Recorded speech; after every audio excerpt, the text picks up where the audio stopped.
Hi ಎಲ್ಲರಿಗೂ ನಮಸ್ಕಾರ. Sai healthy ಕಿಚನ್ಗೆ ಸ್ವಾಗತ. ನಾನು ಒಂದು ಹೆಲ್ದಿ ಆ್ಯಂಡ್ ಟೇಸ್ಟಿ ಹೆಚ್ಚು ಪ್ರೋಟೀನ್ ಸಿಗುವ ಮತ್ತು ರೋಗ ನಿರೋಧಕ ಶಕ್ತಿ ಹೆಚ್ಚು ಮಾಡುವ ಸಲಾಡ್ ಮಾಡ್ತಾಯಿದ್ದೀನಿ. ಸಲಾಡ್ ಇಷ್ಟ ಆದಲ್ಲಿ ಒಂದು ಲೈಕ್ ಮಾಡಿ, ಶೇರ್ ಮಾಡಿ, ಕಮೆಂಟ್ ಮಾಡಿ ಮತ್ತು ನಮ್ಮ ಚಾನಲ್ಗೆ ಸಬ್ಸ್ಕ್ರೈಬ್ ಆಗಿ.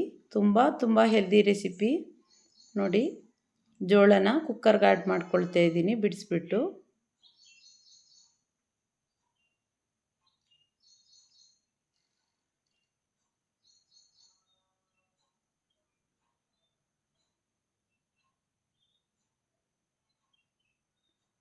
ಇವಾಗ ಸೀಸನ್ ಆಗಿರೋದ್ರಿಂದ ನೀವು ಸಲಾಡ್ನ ಮಾಡ್ಕೊಳ್ಳಿ. ಇವಾಗ ಇದಕ್ಕೆ ಒಂದು 1/4 ಟೇಬಲ್ ಸ್ಪೂನಷ್ಟು ಉಪ್ಪು ಆ್ಯಡ್ ಮಾಡ್ಕೊಳ್ತಾ ಇದ್ದೀನಿ. ಒಂದು 1/4 ಲೋಟದಷ್ಟು ನೀರನ್ನ ಆ್ಯಡ್ ಮಾಡ್ಕೊಳ್ಬೇಕು. ಜಾಸ್ತಿ ನೀರು ಆ್ಯಡ್ ಮಾಡಬೇಡಿ, ಸ್ವಲ್ಪ ನೀರು ಆ್ಯಡ್ ಮಾಡ್ಕೊಳ್ಳಿ. ಇವಾಗ ಇದನ್ನು ಲಿಡ್ನ ಕ್ಲೋಸ್ ಮಾಡಿ ಒಂದೇ ಒಂದು ವಿಷಲ್ ಹಾಕಿಸ್ಕೊಳ್ಬೇಕು. ಇವಾಗ ಕಂಪ್ಲೀಟಾಗಿ ತಣ್ಣಗಾದ್ಮೇಲೆ ಜೋಳನ ತಣ್ಣಗಾಗಕ್ಕೆ ಬಿಟ್ಟಿದ್ದೀನಿ ನೋಡಿ. ಸಾಫ್ಟಾಗಿದೆ ಒಂದೇ ವಿಷಲ್ಗೆ. ಇವಾಗ ಇದಕ್ಕೆ ಸೀಬೆಕಾಯಿನ ಆ್ಯಡ್ ಮಾಡ್ಕೊಳ್ತಾ ಇದ್ದೀನಿ ಸಣ್ಣದಾಗಿ ಹೆಚ್ಚಿ.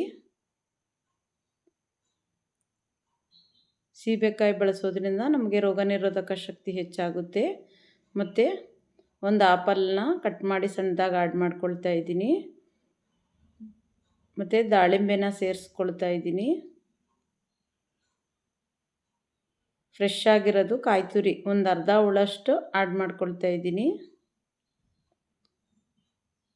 ಇದಕ್ಕೆ ಒಂದು ಅರ್ಧ ಕಟ್ಟಷ್ಟು ಕೊತ್ತಂಬರಿ ಸೊಪ್ಪನ್ನ ಆ್ಯಡ್ ಮಾಡ್ಕೊಳ್ತಾ ಇದ್ದೀನಿ. ಮತ್ತು ಸಣ್ಣದಾಗಿ ಹೆಚ್ಚಿ ಒಂದು ಸೌತೆಕಾಯಿನ ಪೂರ್ತಿ ಆ್ಯಡ್ ಮಾಡ್ಕೊಳ್ತಾ ಇದ್ದೀನಿ. ಒಂದು ಅರ್ಧ ಹುಳಷ್ಟು ನಿಂಬೆ ರಸನ ಸೇರಿಸ್ಕೊಳ್ತಾ ಇದ್ದೀನಿ. ಪ್ರತಿನಿತ್ಯ ನಿಂಬೆ ರಸನ ನಿಂಬೆಹಣ್ಣು ಬಳಸೋದ್ರಿಂದ ನಮಗೆ ರೋಗ ನಿರೋಧಕ ಶಕ್ತಿ ಹೆಚ್ಚಾಗುತ್ತೆ, ಬ್ಯಾಡ್ ಕೊಲೆಸ್ಟ್ರಾಲ್ ರಿಮೂವ್ ಆಗುತ್ತೆ ಮತ್ತು ಹಿಮೋಗ್ಲೋಬಿನ್ ಹೆಚ್ಚು ಮಾಡಲು ಸಹಾಯ ಮಾಡುತ್ತೆ ಮತ್ತು ಚರ್ಮದ ಆರೋಗ್ಯವನ್ನು ಟೋಟಲ್ ಆಗಿ ಇಂಪ್ರೂವ್ ಮಾಡುತ್ತೆ.